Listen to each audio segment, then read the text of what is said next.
I went to plug on three-way. Maserati on speed race. Drop me 240 in the beat. I don't need it. Pull the trucks out with a gift. Don't give a fuck cause I'm paid. More pack in a lemonade. Pharmacy knowing my name. I better make a G-Boo. I think I might have broken the chair that I'm sitting on. Guys, welcome back to another video. Thank you guys for joining me. Today we're gonna do, you can already tell what it's gonna be. It's gonna be a story time, baby. Yeah. I didn't experience something as bad this time coming to the States, but I did experience a little bit of rudeness. You get me? Now, I thought Americans were meant to be nice. Now, I know Americans are nice, but I thought they were meant to be like really welcoming people. That's not what the immigration officer was. I tell you that for a fact, mate. Do you know what I mean? Right. So this is going to be a story time about how me and my beloved mother got scammed, interrogated, and stranded in America, and it was just a madness, but I'm gonna dive right in. So guys, for you guys to understand this story time, yeah, I need to give you a bit of background info. You understand? A little bit of background info. You get me? I went to USF for undergrad. Go Bulls, you get me? Bull Nation, you get me? All day, every day. SOUTHFLORIDA. South Florida. Go Bulls. Are you dumb?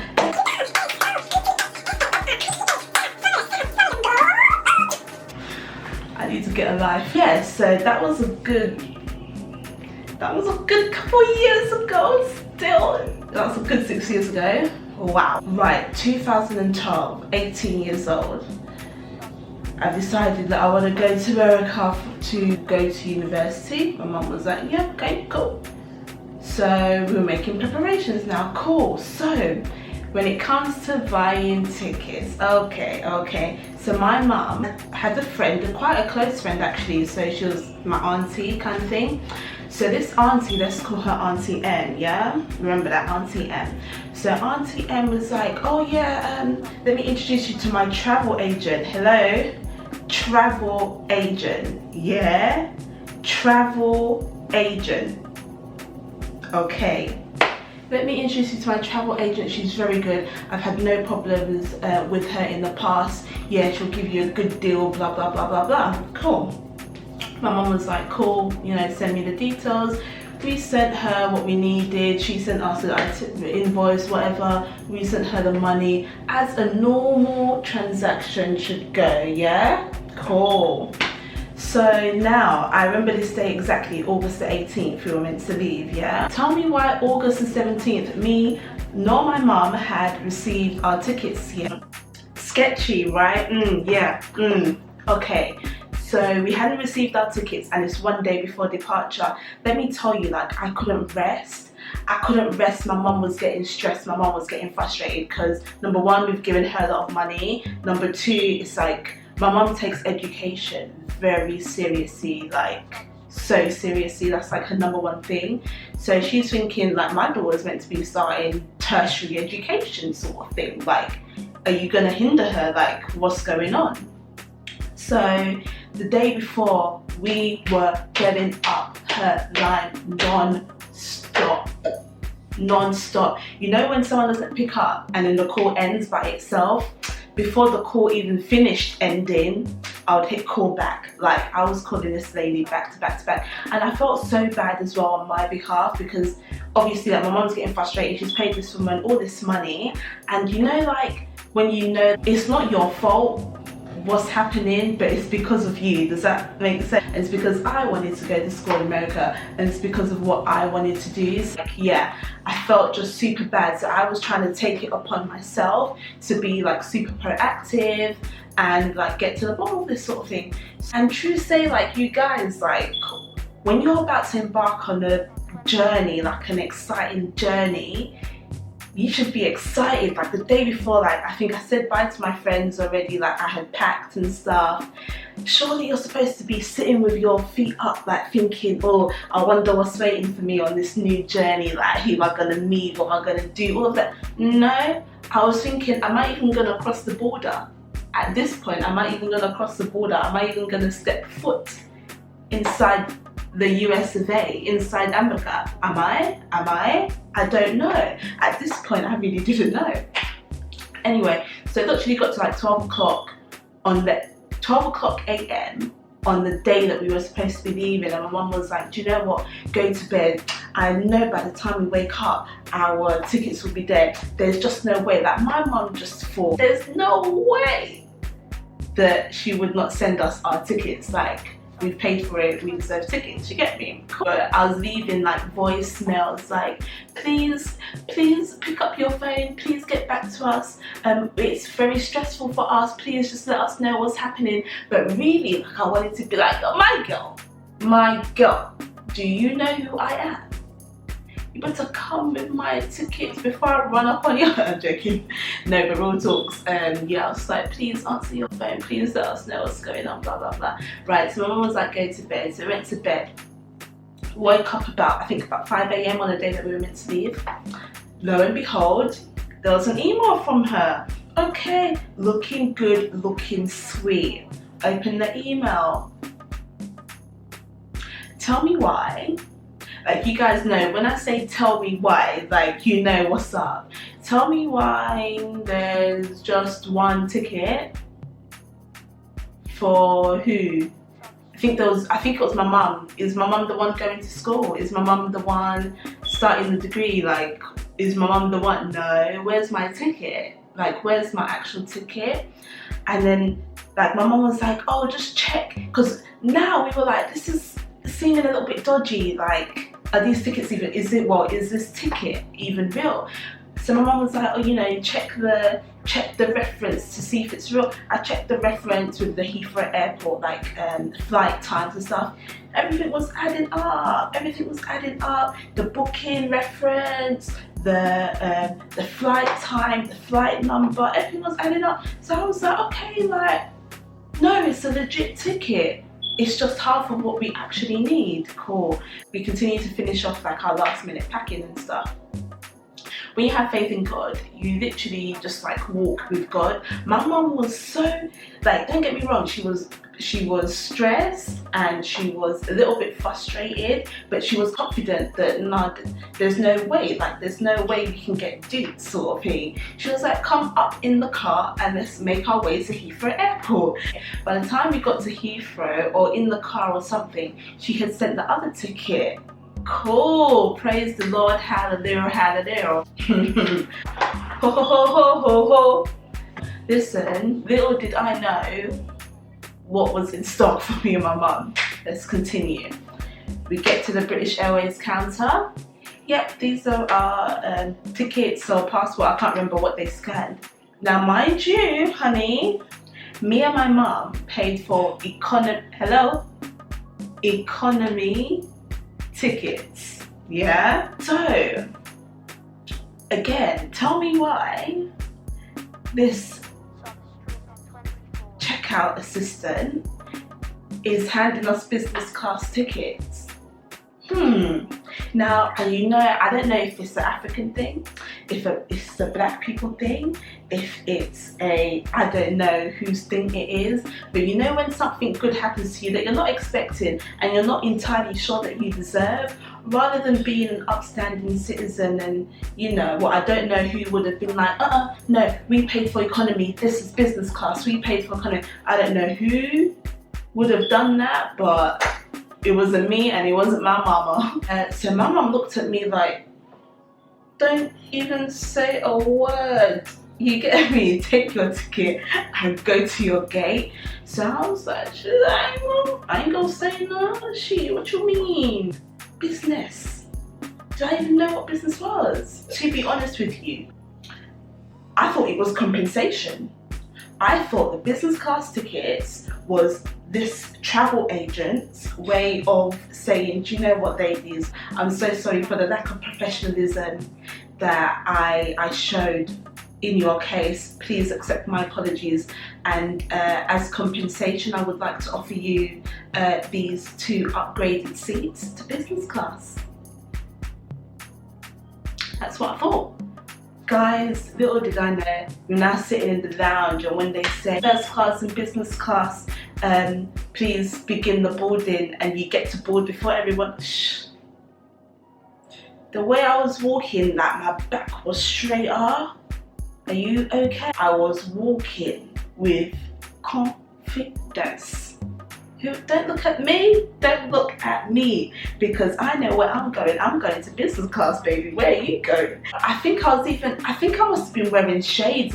Don't ask me why. Like, I was like one of those African uncles that wear shades in a club.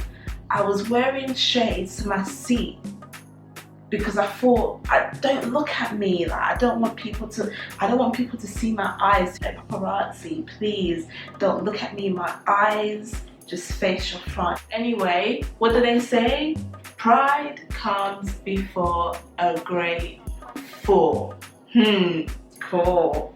In business class with my mom, enjoying, like I was reclined, she was on the other side, but there was something separating us, and I would be like, Mom, and then sit back, Mom, sit back, and she'll be like, hello, hello. The air hostess was like, would you like any champagne, madam? When you're in a certain atmosphere, yeah, and people are acting a certain way, but because you're not used to it, you're acting shocked. Like, if she offered me, do you want some champagne? I didn't want to be like, oh, really, champagne for me? No. I acted like I rode business class every time. I acted like flipping I owned a private jet. Do you want some champagne? Yes, please. With orange juice, I made myself a little mimosa, mate. Yeah. So we had a layover in Philadelphia, and then it was meant to be from Philadelphia to Florida. So we got off in Philadelphia, and I don't know why, but we had to go through customs again. I think America's just super tight on their security, so we had to go through customs again, and me and my mum obviously were separated. I think it was immigration. I get really scared at immigration. Like, even though I'm valid, even though I am legal, I just get scared because I feel like they just ask you questions, and then like when I feel under pressure, even though I've got nothing to hide, when I feel under pressure, like I start to stumble on my words and all of that. Anyway, so I was like, no, like, you know, you're an adult, be an adult. You know, hi ma'am, welcome to Philadelphia. My accent is off, but it's like, hi ma'am, welcome to Philadelphia. What is the purpose of your stay? I'm here for schooling. Okay, can I get your visa? Wow, this accent is, but anyway, can I get your visa? Yeah, there you go. Can I get this document? Here you go. I don't know what he scanned. I don't know what number he typed in. All I know is that something showed up on my record that was not meant to be there, yeah? So, tell me why my man says, okay ma'am, just please go and get your luggage from the baggage claim and go and stand right by that door. Now, I'm not a frequent flyer. However, even I know that if immigration's telling you to get your bag and go and stand by that door, that's not what it should be. What it should be is, okay ma'am, enjoy your stay in the United States of America, the baggage reclaim is there. Or, okay ma'am, enjoy your stay. If you're proceeding, go to gate A. Do you know what I'm saying? Not get your bag and go and stand over there. I ain't done nothing wrong, mate. So now an officer comes to us. First question, did you buy your tickets yourself? I was like, no, we bought it from a travel agent. We bought it from a travel agent. Okay, do you have any receipt of this? I pulled out the emails, I pulled out the call log, which was literally like 60 calls throughout the previous day. He goes, okay, come through, sit down. Talking bare. I'm just thinking, I get to the point. Asking us questions. Have you ever met her before? What's the number? Who introduced you? Do they have an office number? Why would you buy something from someone that you haven't seen? Fair point. But, you know, someone had vouched for them. They were like, well, basically, your tickets were bought on a stolen credit card. And then they paused, and I feel like it was to see our reaction. Although I'm fully innocent, I didn't want to really be like, oh my God, what? And overcompensate, because then they'll be like, nah, like she's doing too much. And I didn't want to be too calm, because it'll be like, oh, you knew about it, do you know what I mean? And my mum was just, I think she just started shaking. Oh gosh, Timiti Bami, oh no, like just saying like, oh my gosh, and stuff like that. And then, like, what I really just wanted them to know was, we're not criminals, like, we didn't buy that. Fair enough, they're fake, not fake. Fair enough, it was bought on a stolen credit card, but we didn't know anything about that. So we were proper trying to prove our innocence, like, we knew nothing about that. This has never happened to us before. The guy was like, look, you know what, you look like genuine people, we believe you. This actually happens very frequently. However, it was on a stolen credit card and we have to reclaim that money. So either you pay for the seats that you have just, you know, sat in to get here, or your journey with us stops here in Philadelphia, which is however many miles away from where our final destination was, and you have to find your own way to your destination. Okay then, my mum, how much were the tickets? Now, mind you guys, again, business class from London to America. Why is my guy quoting 5k and a bit? I can't remember exactly how much it was, but I was gobsmacked. 5 who? Do you know what 5k can buy you? Like, 5k can buy you like a cheeky little car. Do you know what I mean? 5k, yeah, times 4, this is how I think, 5k times 4 can get you, I think, like a cheeky little deposit on a mortgage, can it not? 5k, you get the picture, do you understand what I'm saying? So there's no way that my mum is trying to put down 5k because of some 2 little business class seats that we had just sat in, and it was so painful, because if it had been economy like we paid for, like we asked for, like we were expecting, it probably would have been a bit less, like, I don't know, maybe 2,000, which again, although it's not ideal, let's just pay it and get it over with. But physically, you know when something is physically painful, like counting out 5k. And the thing is, to be honest, all of this money, because there's more that happened to us, all of this money, my mum did end up reclaiming it from the travel agent. But obviously at the time that it was happening, she didn't know whether the travel agent had absconded to a different country, whether the travel agent was even real, whether she didn't know. So she wasn't 100% sure at that time that she would get back her money. So after spending so much already on flight and all of this, to drop another 5k, you must be out of your mind. You must be out of your mind. But I remember the other guy acting like just drop the money. Like, you know when they tried to pressure you so much? Fair enough, like it bit us in the arse, but still I will not be pressured. Like, he was like, what, do you mean to tell me you ain't got 5k? You coming here to go to school, right?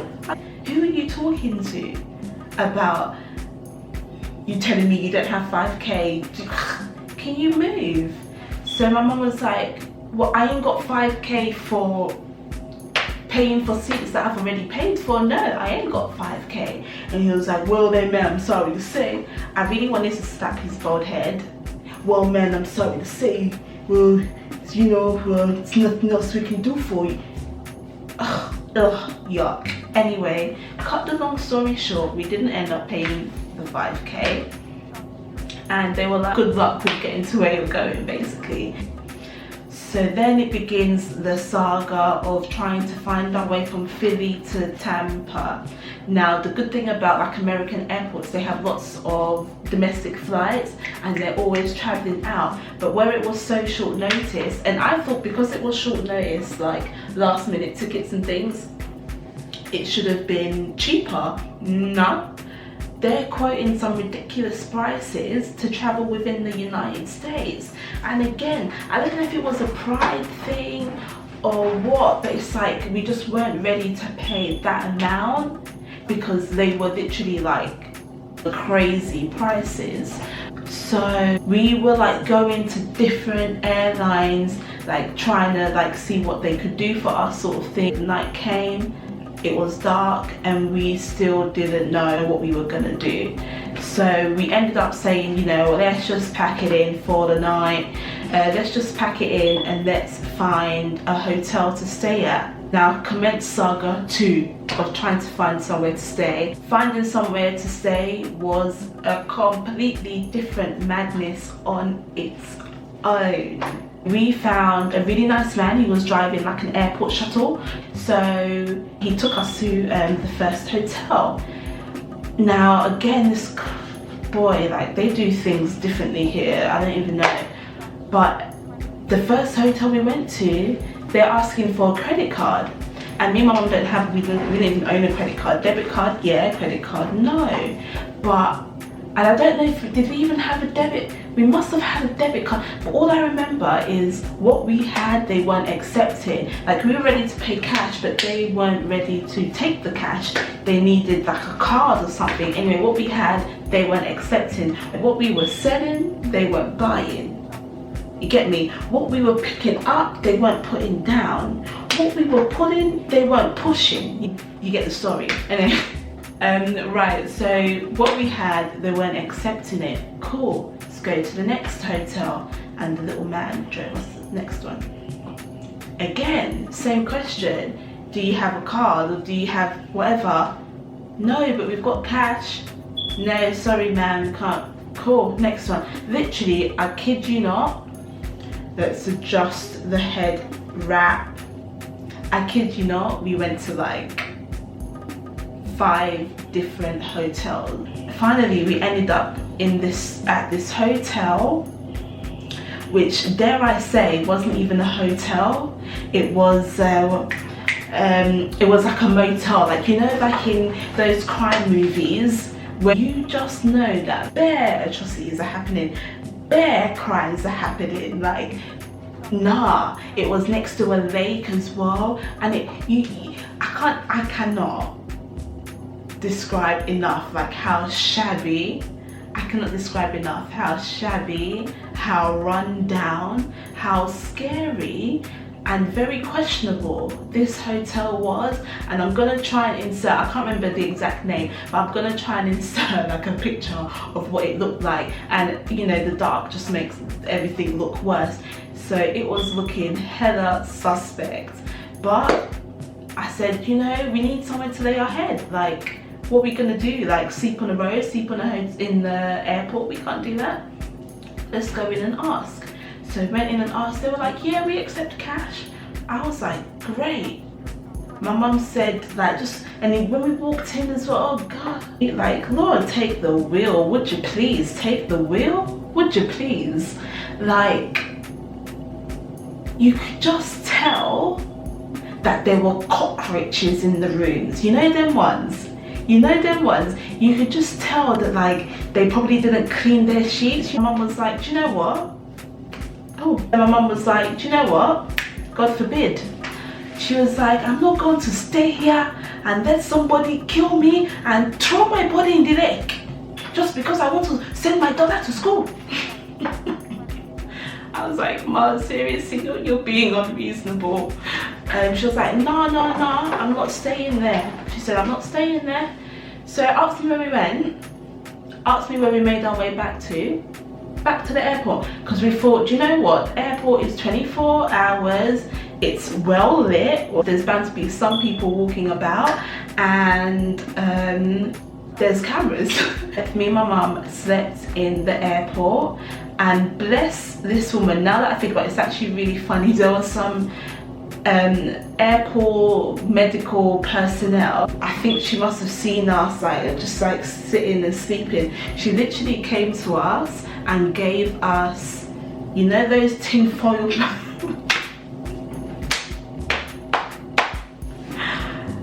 goodness, I have suffered. She gave us tin foil blankets. Tin foil blankets, the ones that you give people who have just been in an accident and who are like shivering and you're trying to protect them from like hypothermia or whatever. She gave us tin foil blankets. I feel like it drew more attention to us. Like, who are these ladies sitting there with tin foil blankets? Like, at least if we were just sitting there, people might think, oh, do you know what, they're waiting for their flight. The fact that we've got tin foil blankets means that we have set ourselves up for the long run. We've set ourselves up for the night. Like, we are here to stay for a good few hours. And my mum was like holding her bag, clutching her bag with dear life. She was like, I'm not gonna let someone steal my identity, because all of her documents all of her documents are in her bag. So anyway, we spent the night, wasn't comfortable at all. So we got on our morning flight, got to Tampa in the afternoon. Humidity hit us like and me and my mum headed to the hotel that we had booked. Again, that we had booked from the travel agent. So anyway, we're thinking that the saga's over. Despite what has happened, let's focus on the positives and focus on the positive future, the bright future ahead of us. Not yet. This travel agent obviously had other plans for us. So we got to this hotel now. I'm tired. I'm like, you know, this is my last name, this is the reservation booking, whatever, do your thing, yeah? I'm sorry, ma'am, we don't have anything booked for you. What do you mean? What do you mean, Sally? No, Sally, what do you actually mean? Can I see your computer screen? What do you mean? Ma'am, I've tried your first name and your last name and we don't have anything. Listen, my mum walked herself to the lobby and literally sat down on their couch with her back towards me. Like, sort it out. Sort it out yourself. You're grown, sort it out. So I'm standing like, no, there's got to be a misunderstanding. Can I use your computer? Because I wanted to actually log onto my email to print out the reservation. So I logged on, I printed it out, gave it to her, typed it in again. This isn't one of our confirmation numbers. We don't have a booking for you. Guys, it was too much.